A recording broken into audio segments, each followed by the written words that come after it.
Welcome back, everyone, to Constructive Uncoupling, the podcast devoted to amicable divorces. I'm Judith Weigel, your host and amicable divorce expert.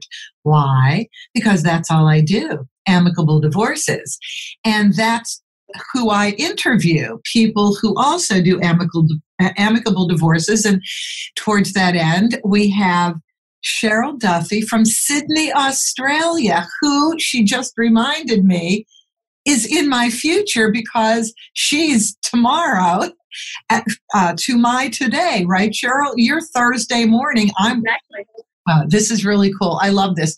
I as much as I worried about conducting these interviews for the podcast on Zoom, it's really been a blessing in disguise because I've been able to talk to wonderful people like yourself from all over the world. And what I'm finding is there's lots of similarities between all of us working in the divorce business, but yet there's always something unique. And what I want to do to everybody listening is Cheryl is a certified divorce coach and mediator. And Cheryl, you, welcome, by the way. Thank you very much. Excellent. So, Cheryl, interesting with you is you, like all of us, came to this industry by virtue of our own divorces. Absolutely. And it really gives you a passion to help others so they don't have to suffer like you have. I know. And it provides a really nice framework of empathy. Because I don't know how anybody can work in the divorce business if they haven't experienced the grief, the pain, the fear, and the uncertainty of divorce like you did. And absolutely. So would you just catch us up a little bit on what were the salient points? What did you go through in your divorce that became learning vehicles that you could use to your best interest and to your client's best interest? Well, my divorce was 13 years ago, and I was the one that was left, which I think is always worse for people who are left because they feel so shocked and blindsided that they didn't see it coming. And so therefore, I just basically plummeted into depression, and I started comfort eating. So chocolate became my best friend, and I just started to obviously put on so much weight, and my self-loathing just was growing and growing because I didn't like who I was becoming and who I was. And that was just sort of justifying my sort of feelings that this is why my ex left, was because I wasn't good enough. So it was basically then that it took me a good 8 years to recover from my divorce.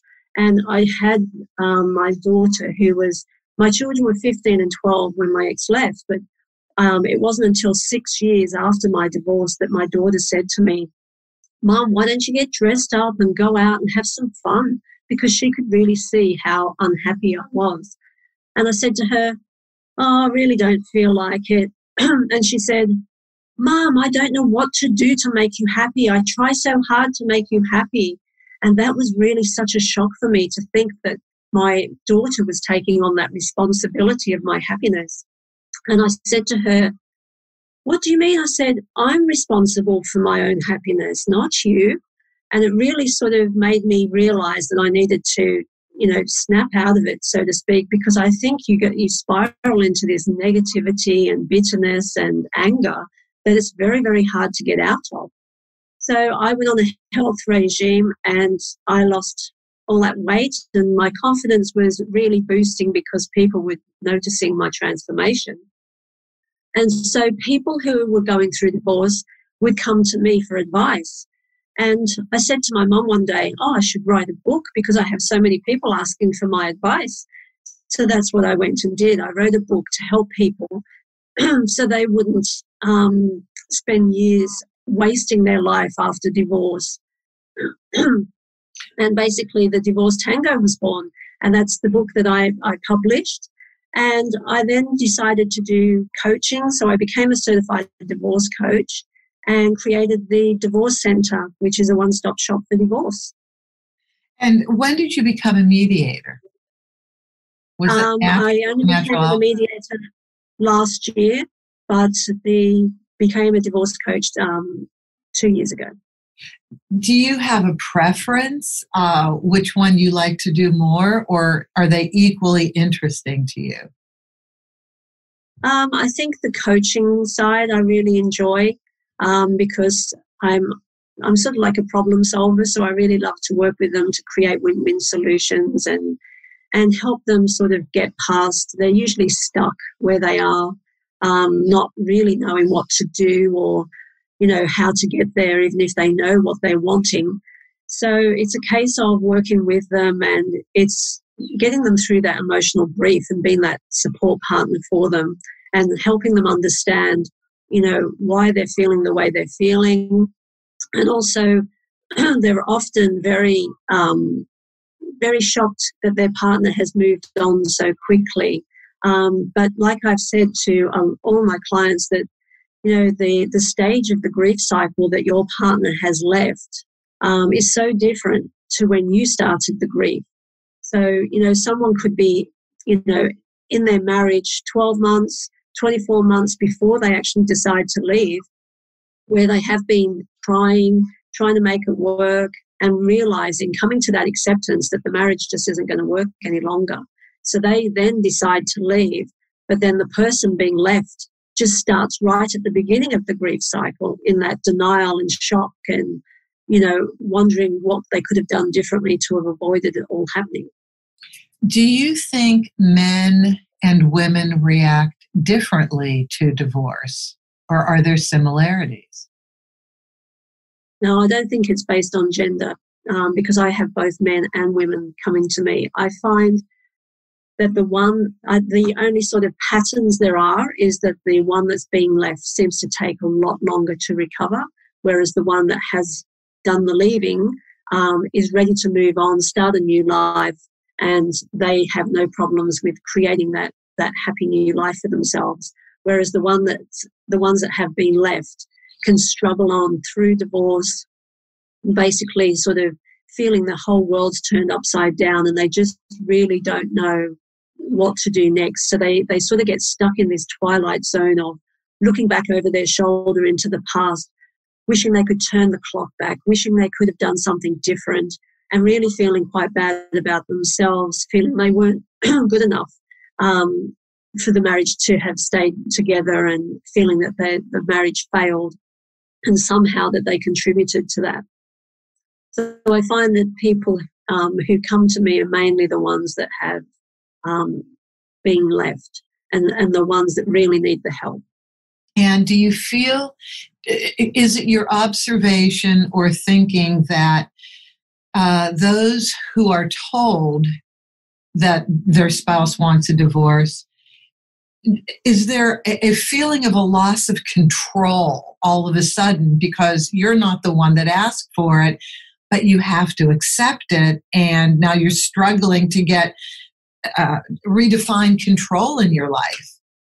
Absolutely, because they just feel the divorce is happening to them. So they just feel that, the financial impact, the impact on the children, the family structure, the loss of the marriage, they could be losing their home because they're having to, split the assets. So it's basically every facet of their life is impacted. And this then makes them feel as though they have no control whatsoever. So that's where it's great to be able to empower them to understand the process of divorce and understand what they're needing to do to be able to get through it, like building their resilience, building their self-confidence, and accepting that the marriage is over. Because I find too many people are sort of hoping for reconciliation when the one that has left has really made the decision that there's no hope. And people really need to understand that reconciliation doesn't work unless both parties do put 100% into it to try to make it work. So I find that trying to get people to get to that acceptance stage is quite, a shift in moving them to that, so that they then can focus forward instead of keep looking backwards. I find that, obviously with the loss of their partner, having the loss of seeing their children as much as they're used to, having them full time is another loss that they really struggle to deal with. So that's where my co-parenting classes sort of help them be able to separate how they feel about the breakup with their co-parenting responsibilities, because those co-parenting relationships can become extremely toxic and full of conflict, and it has a major impact on the children. Absolutely. And I'll get to that in a minute. I want to ask a few more questions about, let's start with the only example thus far provided was the example of somebody being told that their spouse wants a divorce and they didn't see it coming. So I want to dial it back a little bit. In all of I'm a mediator and I'm a paralegal who also files for divorce, amicable divorces, meaning people can actually communicate with one another. We hope when they actually start the process. That's what they tell me on the phone when they call, and then I start the process. And there are those times where, no, they expect me to talk for them. And I'm like, no, you came to me because you can communicate. But this is what I find interesting. I will field some phone calls from people initially that say, I was just served, or generally I was just served and I didn't see it coming. And the more we talk, they share, well, the relationship hasn't been good. It's been rocky. They've actually talked about in the last few years, maybe getting a divorce. Even with you, was it an absolute complete shock? This was a great marriage. All of a sudden it's over. Or were there warning signs that you just didn't interpret as being big enough for your spouse to want to leave? Yeah, there were signs. And my ex would be staying up late at night, drinking and watching TV. And I would go downstairs and say, aren't you coming to bed? And he'd be, no, I'm going to just watch this and I'll come up later. So, getting closer to the time that he was obviously going to be leaving, he was obviously struggling within his mind of whether he should stay or go, because, he was sort of, basically he was a tug of war in his own mind whether he should be making that leap. And I never, ever thought that he would ever leave. I'm a very big believer that marriage, you go into it thinking it's going to be forever. So even if you have rocky times, or even if, things are going on, if that communication isn't open, whereby, when I would say, aren't you coming up to bed? Is there something wrong? And he'd say, no. But obviously there was something wrong. So that communication wasn't open enough for us to get through those issues, obviously, that he had. I didn't think that there were major issues that would warrant a divorce.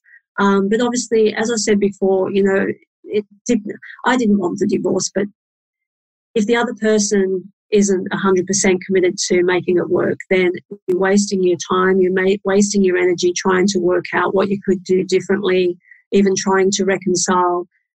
You're better off to basically accept the fact that, you know what, you deserve better. You deserve to be loved and adored. So if someone's struggling to be able to do that, let them go, because there's someone out there who's going to treat you far better. Well, it's so interesting, because in my marriage, which I've shared with the audience many times, different episodes, in my marriage, I knew it wasn't great. I knew that. And we didn't really talk about rectifying anything. We didn't address it, which I think maybe happens with a lot of people. They just kind of think it may work out on its own, or, okay, I'll be better tomorrow as a spouse. This can work out. So when I was asked for the divorce, even though, and this is how reality works with people, even though I knew it wasn't a great marriage, I was still in shock. I guess not to hear, look, this isn't working for us. I'd like to at least go to counseling. I would like to at least address some of these issues to see if it can be better.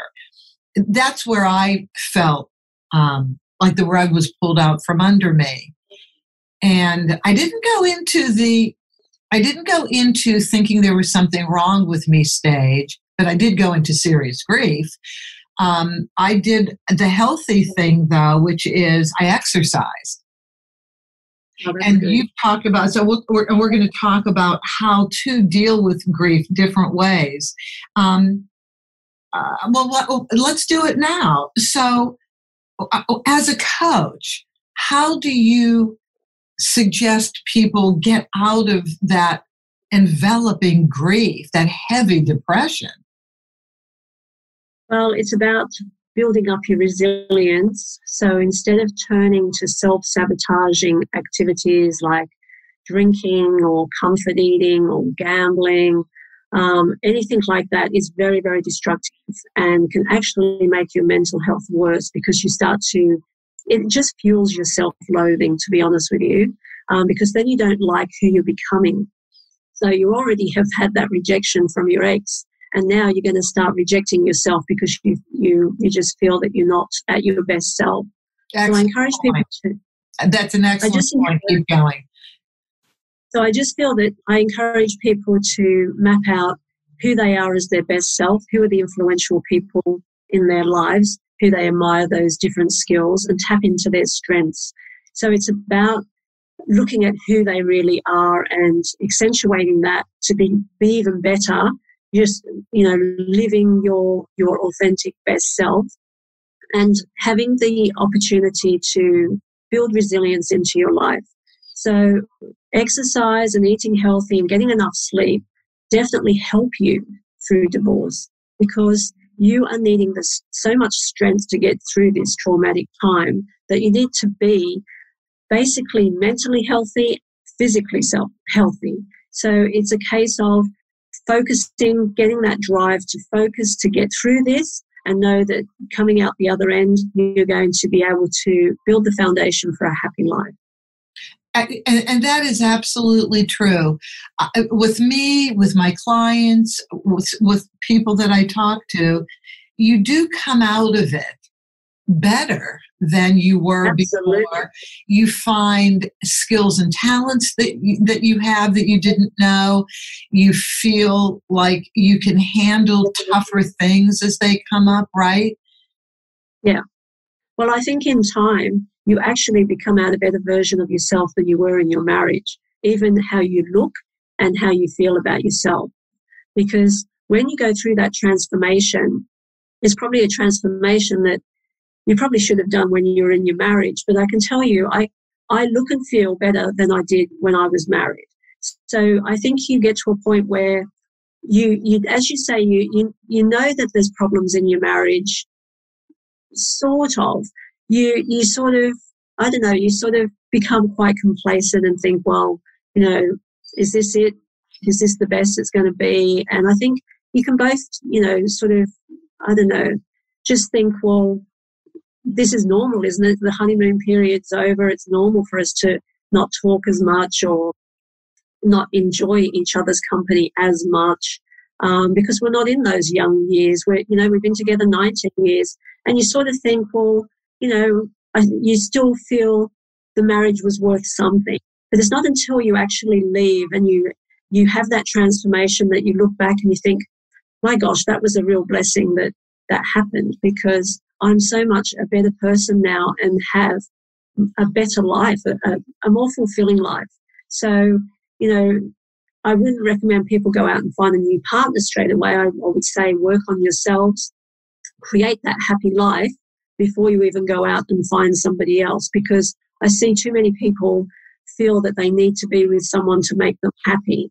And then that just comes with a lot of issues because you're just both taking baggage into that relationship.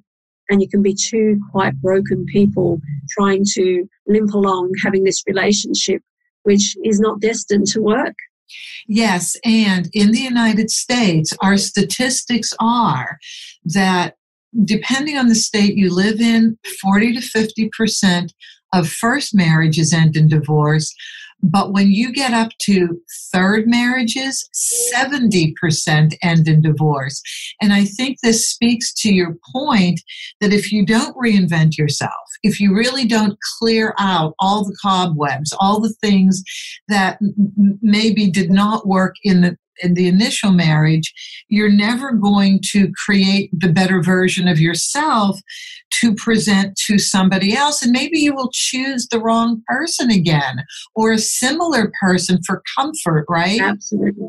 Absolutely. I see so many people repeating their patterns of who they're choosing, but they're expecting a different outcome. And I don't know why they would be thinking that, going for the same type of person is going to end any differently to the first relationship.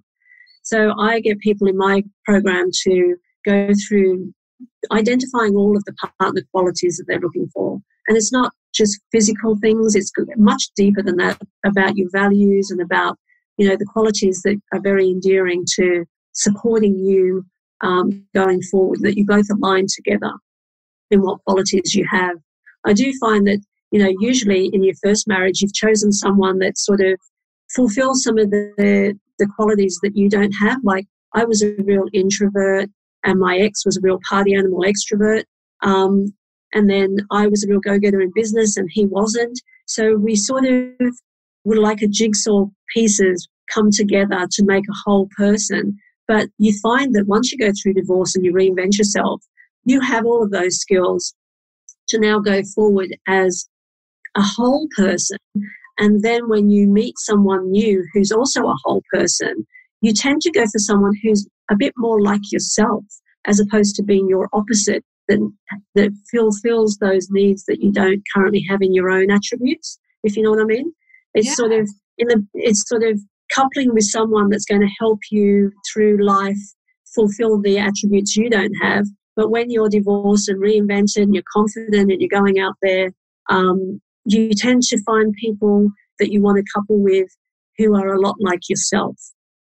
That is so well said. And nobody has said that yet on this program. And I really like that you said that, because I find that even with me, I gravitate towards people as I get older that are just a little bit more like me.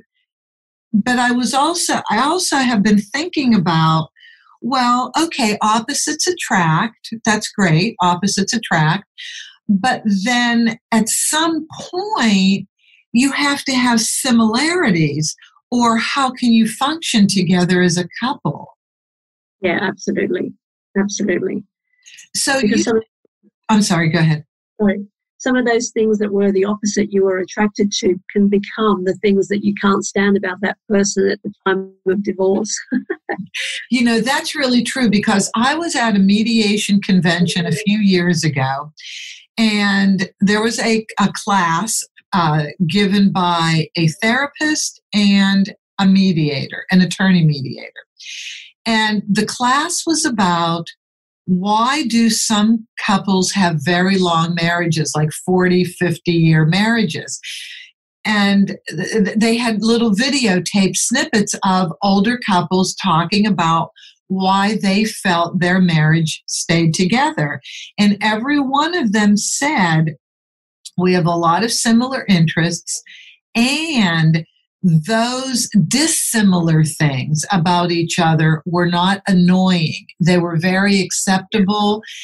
And that's how they allowed differences to be okay, but they had a lot in common at the same time. Exactly, yeah. And sometimes people, couple up with someone, particularly after divorce, through loneliness. So therefore, there'll be red flags and deal breakers that should be going off in their head, but they think, oh no, but they just try and justify it through the, but I'm enjoying the affection, I'm enjoying the adoration. So you sort of turn a blind eye to some of the key things that are going to actually be detrimental to the relationship long term. You said something earlier on in this conversation about your daughter saying to you, Mom, I just don't know what to do to make you happy. And this is how I would like to transition into the work you do in the co-parenting aspect. How, Cheryl, can a parent focus on their children while they're going through their own personal grief? they've got to put the children's needs first. So I'm finding that with a lot of the co-parenting students or clients that I get coming to my program, to my classes, are basically so consumed with their ex and the breakup that they're not putting the children's needs first. And quite a few people are also using the children to be able to hurt the other parent with holding the kids or sending the kids as messengers. It's just a case of the parents are needing to rise above the breakup. And I know that's hard to do, but they have to be thinking that the children are watching their behaviour, learning their behaviour.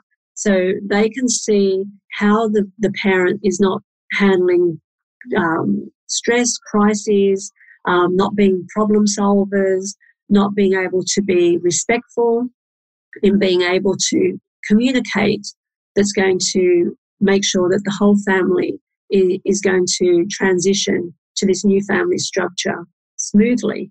So the problem being is that there's so much conflict that the parents are at each other's throats.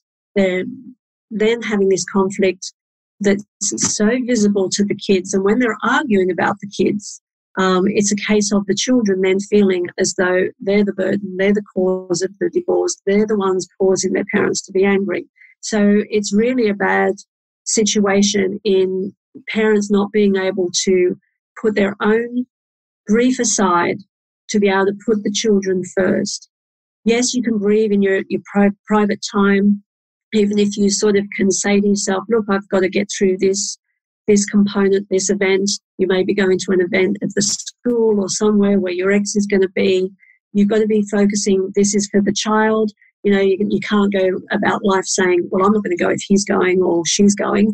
So you've got to rise above it. You've got to make sure that you're being the adult here and that you're the one that's being seen by your children as being able to cope with this situation. Because let's face it, we bring our kids up to be kind, tolerant, caring, compassionate, respectful, and then divorce can turn us extremely ugly, and we're not living the way we're used to, bringing our children up to behave in life. So the children can get quite disappointed thinking their parents are being quite mean to each other. So it's really important to make sure that the communication with the other parent is very respectful and be able to handle those conflict situations by looking for the behaviour that's going to produce the best outcome. So, it could be, your ex is supposed to come and pick the kids up, but he's got a crisis at work and you're thinking, it's his turn to pick them up and he's not, doing his responsibility, and this is all visible in front of the kids. Instead of thinking in a positive mindset, well, he usually picks them up. It's just that he's got this crisis, so I'll go and pick them up because the kids need me. Not that he needs me to pick them up, but my kids need me to pick them up. Take them home, bath them, feed them, and he can pick them up on the way through. So it's all about working together. You still have to work together as parents. You may not be partners anymore, but you still have to work together as parents to be there for the kids. So it's so important to make sure you've got this co-parenting relationship that's healthy and the communication is respectful and putting the kids' needs first. Do you, in order to be able to do that, which is certainly the ideal, in order to be able to do that, do you suggest therapy to your clients if you observe them to be very distraught? Only if the coaching can't get them, if they're not ready for change, to be able to create that new life, to be able to be, try to be amicable in the co-parenting relationship and put the children first. If they're still not being able to move past how they feel about the breakup, it's really causing them to be in this very negative state and not be able to see the benefits of a good co-parenting relationship, then yes, counselling would be good for them, because sometimes divorce can trigger childhood trauma, so that this abandonment or rejection or something that they've gone through in their past has been triggered again.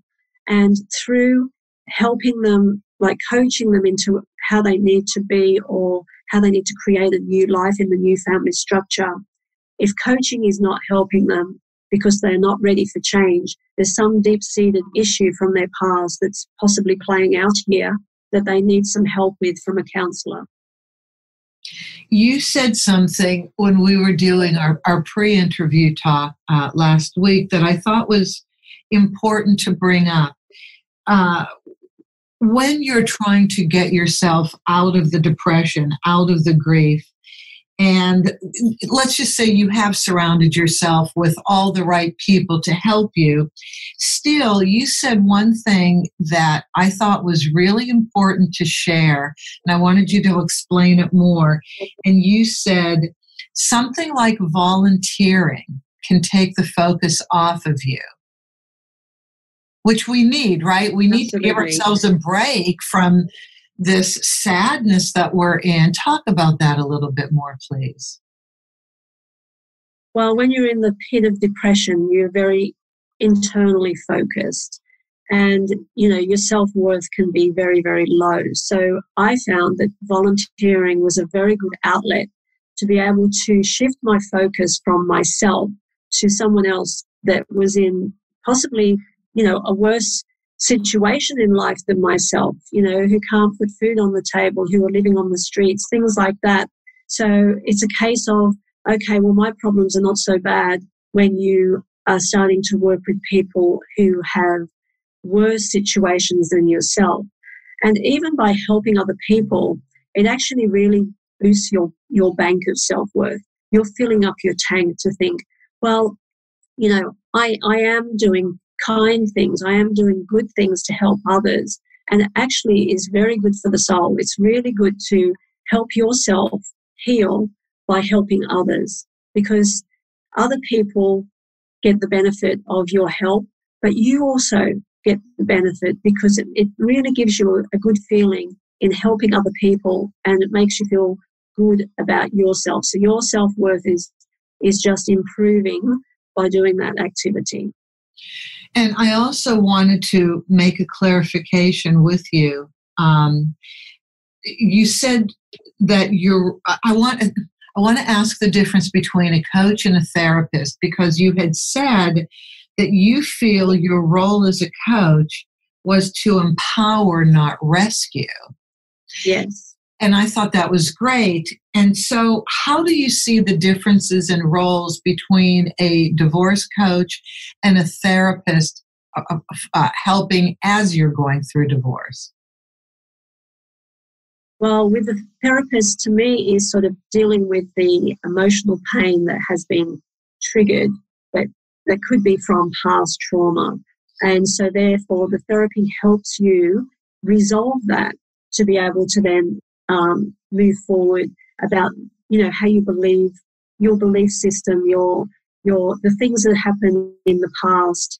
You have had a perception about them that the counsellor can then help you realise that your perception may not have been, what actually was intended. So it's a case of a coach helps people, empowers people to be able to think of what they want their life to look like. So they get to understand what their current situation is and be able to visualize what they want their life to look like, and then gain the help and the support to understand what the steps are to be able to get there. And it's just having that support to build that plan, to be able to say, okay, to be able to get to your future state, we need to do this, this, this, and this. And it's basically building that plan to push them forward so they're future focused. Whereas I think with a counsellor, it's a bit more past focused of what's impacting you as you go through this new crisis. So coaches are very much about the future, getting you to be looking toward the future. Stop looking back in the past. The past is done. You can't control what's happened. It's done. Accept it. So you've got to get to that acceptance phase. And I know that's easier said than done. But when you look back and reflect on what's happened and realize there is really nothing you can do about it. So the only way forward is to create that momentum of, I do healthy mind activities where I go through gratitude every day. You've got to be grateful. Write down 3 things you're grateful for.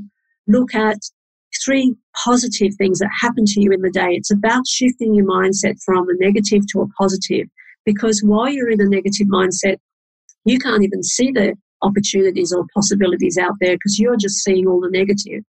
And even when negative things happen to you, you can always find a positive that comes out of it. Like if you're stuck in traffic and thinking, oh my gosh, I'm going to be late for work, and you're thinking all negative. But if you flip it and you say, yeah, but if I was 5 minutes earlier, I could have been in that accident that was ahead. So it's about flipping and trying to find the positive. Flip your mindset to find the positive in any negative. Like, even if you get a flat tire and you're sort of, oh gosh, I've got a flat tire, life is not going well for me right now. But when you change the tire, think, oh, thank goodness it wasn't flat, because I've done that in the past. Been changing a tire and the spare in the boot is flat. So all that effort. So it's about looking for the positives in a negative situation. So it's change. And then on the legal side of this, so thank you for the differentiation between a coach and therapist, but also part of your work, how do you work with people as they're going through the legal process? Okay, so basically I understand their situation, and a lot of times people come to me and they're either in the mental state of, I don't want him or her to get anything. I want to, they shouldn't have left it. I'm not going to let them see the children. So I have this situation where I'm coaching people about, you realize that if you can't sort of come to some form of win-win solution together, then this is going to cost so much money in courts that family wealth pool is going to be eroded by fighting for more and more. So what I get them to do is write out what the worst case scenario could be, what the best case scenario could be, and what a possible scenario could be. Because I find that most people are trying to achieve the best case scenario and putting their foot down saying, no, that's what I want. I want that best case scenario. But I find if they look at what are the possible outcomes, it's something that's acceptable, but it might not be the best case. They're shifting their mind to be able to be open to compromise and be able to negotiate to enable them not to have to get to that court situation. Because I'm finding people are losing tens of thousands and hundreds of thousands depending on how long they go through the court system. So when they come to the divorce centre, I've got all of the resources that they need. So I've got a national team of lawyers, mediators, coaches, financial planners and counsellors. So it's about them coming to me and we understanding where they are in the process of divorce, and I coach them.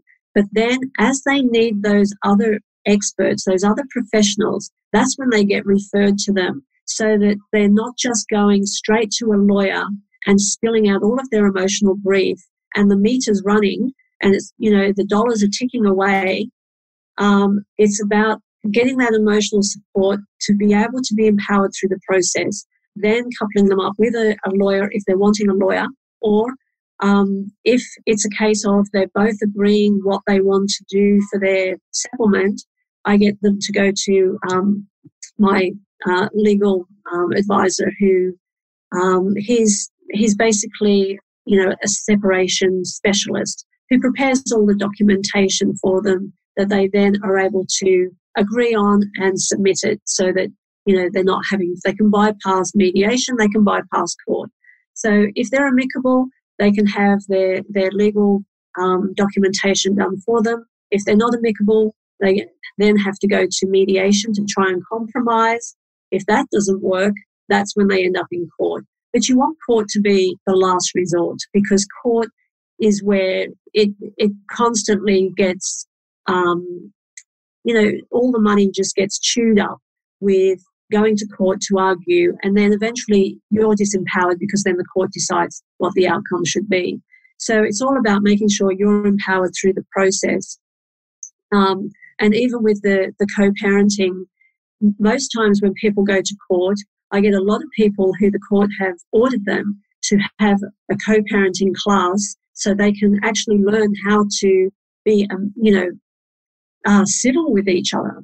So why go all the way to court to be told you've got to do a co-parenting class and spend that money?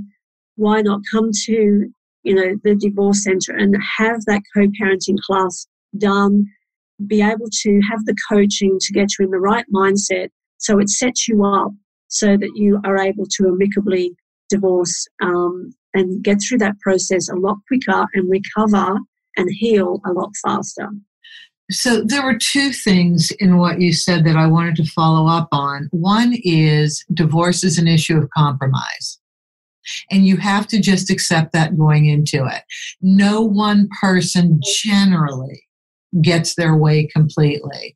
And that's what I try and instill on my clients when they say before mediation, this is what I want and I'm not going to accept anything else. And I said, well, then why book a mediation?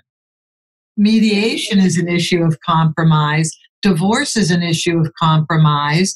And if you go to court, you will more than likely find out that you're each going to get a little of what you want and not as much of everything that you want. It's going to work out that way. So thank you for bringing that up. And then, oh shoot, I forgot. Well, I wanted to ask about mediation with you.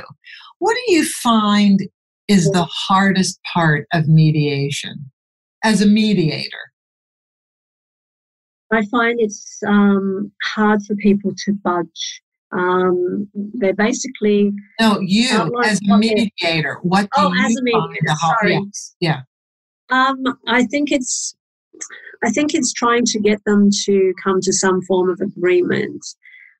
Sometimes I think they feel they've been forced by the courts to come to mediation, and basically then they've come to mediation thinking, well, I'm not going to agree to anything. So it makes it very hard to be able to facilitate them working through their issues to get to a place of looking at all options and then coming to an agreement. So if they come into it feeling that they're just not going to agree to anything, that's when we have the big problem where mediation can be a waste of time. Because if you're not open to mediate in looking for solutions and compromises, then it's not going to work. Do you, as a mediator, look at your clients in the first mediation and they may just be sitting in their own positions, not willing to budge, but you can see possibly as a mediator where compromises are because you're listening to both people talk about what they want, and as a neutral third person are actually free enough to think creatively, oh my gosh, they're both saying the same thing in this area, but to get them to hear it at that point in time may be premature. And then and if you have cases like this, do you suggest everybody pause on mediation and come back in a couple weeks and maybe give them a little thinking to do? How do you handle those impasses that may not be permanent impasses? Yeah, I basically try to find the common ground between the two of them. Sometimes when you're dealing with an issue, they're just looking at their own viewpoint. But when they look at why the other person feels the way they do about a particular issue, if you can try to find that common ground where they both want the same thing, but they're just thinking about it in a different way. So they want to have the same outcome, but they're not just working together on looking at how they can create that. So it's about working with them to look at, well, you both want this. How do you both feel that you would be able to, get that outcome together? How would you both be able to see an opportunity, an option of being able to you know, basically meet both of your needs in some aspects to be able to come to a compromise. So then they can start to think, but you've got to allow them to have that time to do their sort of wanting to get through and tell all the issues, and just let them get it out of their system, basically. And then you say, okay, great, I understand all of the issues. I've got the issues here. This is what I've captured as the issues. And then when you're going into the exploration phase, you're saying, okay, this is future focused. Don't look back into the past now. We're now looking into the future.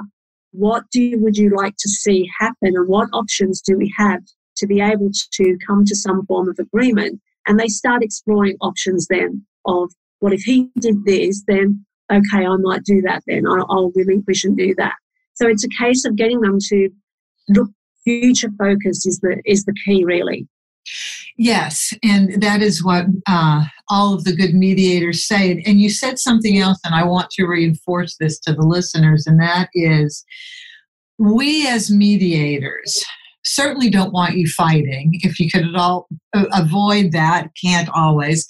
But you said process-wise, you allow them the time to talk about the past. You allow them the time to just get everything off their shoulders, so to speak. And once that happens, now the path is clear. Let's talk about the future. Did I hear you right? Yes, as long as they're not sort of being disrespectful, it's very important for them to be respectful to each other. So it's about how the issues affect them. So it's very much I statements. Oh, I feel this and I feel that. This is what it does. This is what the impact of this issue is to me, as opposed to he did this, she did that. So you can't have them doing that sort of, because then it just escalates into conflict. So it's a case of getting them to contain it with, okay, how is the issue impacting you? How is it impacting your life? How is it holding you back from being able to come to some form of agreement? So then they can say, well, I was very hurt when they did this, or, just trying to get them to do it from a place of more of feelings, from their feelings, as opposed to blame or attacking. That's such a great technique that we can actually do in our daily lives in anything. Doesn't matter what the situation is, but when we get tangled up into a relationship kind of issue, be it with friends, family, at work, at a store, we may be disagreeing about being charged something for a service. It really is a phenomenal technique that I make myself learn on a daily basis when it's me involved, and that is, hold on. It's the sound of my voice. It's the words I choose that will make the situation better. And to just simply, instead of blaming the other entity in whatever you're discussing, to go back and say, well, my feeling is this. This is how I felt when. I'm wondering if it's possible to. Present it like that. These are great conversation or language techniques to use, and all of a sudden you're engaging the other person in a more positive way, right? Yes, exactly. Yeah.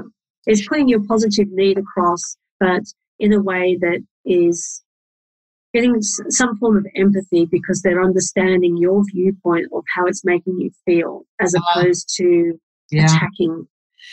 Yeah, that empathy is important. I want to finish with, because we're closing the hour, something that we really haven't talked about yet, but I wrote it in my notes when we did our pre-interview, and that was, along with the Coparenting program and other classes that you have, you are going to start working with teenagers, or you have recently started working with teenagers in divorce. Yeah, I'm developing a program for teenagers, to empower teenagers impacted by divorce. I find that there's plenty of books out there for young children, but there's nothing really out there for teenagers to help them through this process. And the problem being is teenagers take on a lot of responsibility, whereby some teenagers tend to take over that absent parent role and be supporting the grieving parent and take on a lot of responsibility of, helping and supporting that parent through divorce because they're struggling. Or, the teenagers may be having conflict with their parents or not liking how their parents are reacting. And it's a case of trying to get them also to separate how they feel about the family structure changes and the breakup that's happened to their parental relationship. So their parental relationship, particularly with the one that's left, can really be damaged. So it's a case of trying to get them to separate how they feel about the actual breakup and look at their parent-child relationship from the past when it was good, and trying to look at how it can be maintained, sustained into the future, separating that from what's happened to them. Because I don't think they understand that when a parent leaves, sometimes it's because the parents are making that decision that they've tried as much as they can be years, but they've got to a state where their mental health is going to be impacted if they don't make that move. So it's about helping kids be empowered, being their best selves as well, and looking at ways of building their resilience, of being able to recharge their batteries and be able to cope with conflict and being able to understand their feelings and work towards, healing. And also to show teenagers who are not little children and almost approaching, if they aren't already, young adulthood, that there are certain responsibilities they absolutely don't have in the divorce and should not put them on their shoulders, right? Yeah, exactly. I know. So it's a case of, making sure that they set boundaries with their parents, because a lot of times, a lot of responsibilities pushed their way, whereby, especially with, oh, tell your father this or tell your mother that.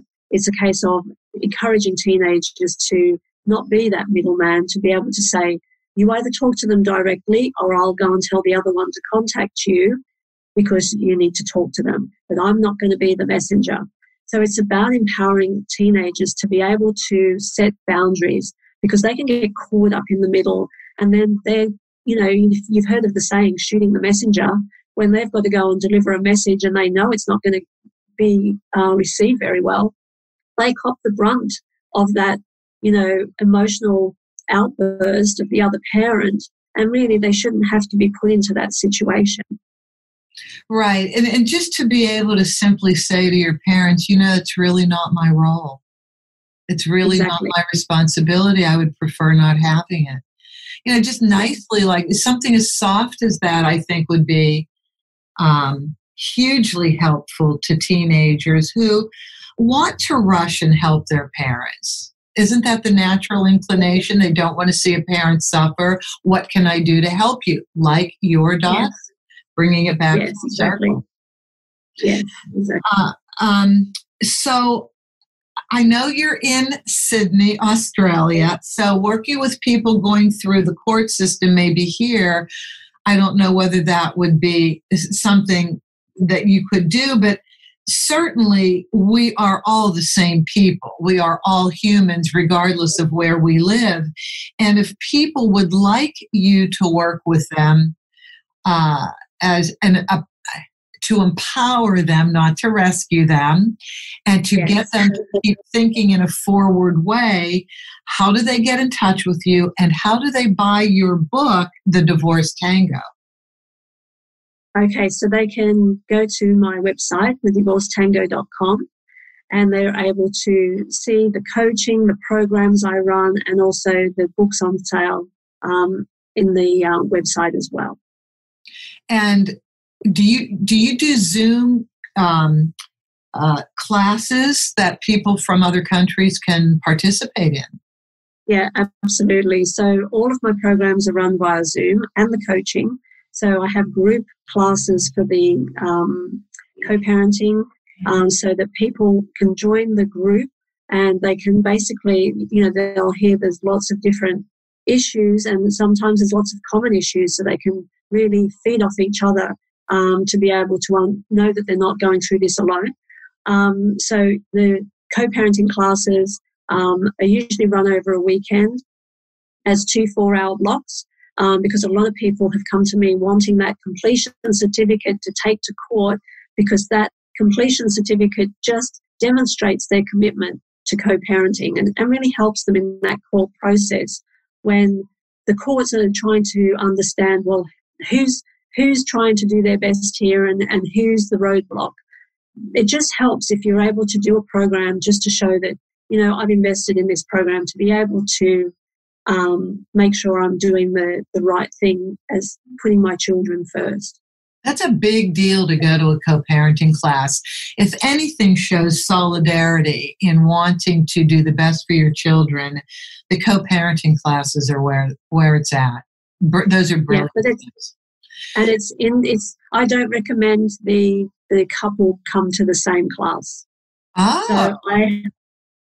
So I have them go to two different classes, because they need to be able to speak openly. They need to be able to work through the challenges that they're having, because I take them through challenges and working out with them what options they could take to get a better outcome. So if they're in the same class, then there's going to be conflict. So it's best for them to be in separate co-parenting classes so they can learn to be able to become a good co-parent from the skills that they've learned, as opposed to getting embroiled in, my ex is in the same class and he's saying this or she's saying that. So it's a case of just making sure that they have the freedom to be able to be open about their situation and the challenges they're having, so that they can come back together and being able to work together. It's interesting. It's very interesting. I hadn't heard anybody say that before, but again, we have similarities in the roles that we play, but we also have differences. So that's great, Cheryl. So you've been listening, everybody, to Cheryl Duffy, author of The Divorce Tango and president or owner of the Divorce Center, correct? With a variety of services. Center. Pardon me? Yes. Okay. Yes, the founder of the Divorce Center. Very good. Very good. Very good. Thank you, Cheryl, so much for spending time with us. This was so valuable. I appreciate it. Thank you so much. It's great to be able to work with like-minded people and help so many out there, because this is a global problem, divorce. Thank you for saying that. It absolutely is, and it unites us at the same time. And thank all of you for listening once again to Constructive Uncoupling. I'm Judith Weigel, the Amicable Divorce Expert, and you can reach me at judith@amicableddivorceexpert.com. judith@amicableddivorceexpert.com. Please tell your other divorcing friends about this podcast, because we have exceptional people joining us every day, like Cheryl Duffy. Take care, and I'll talk to all of you next week.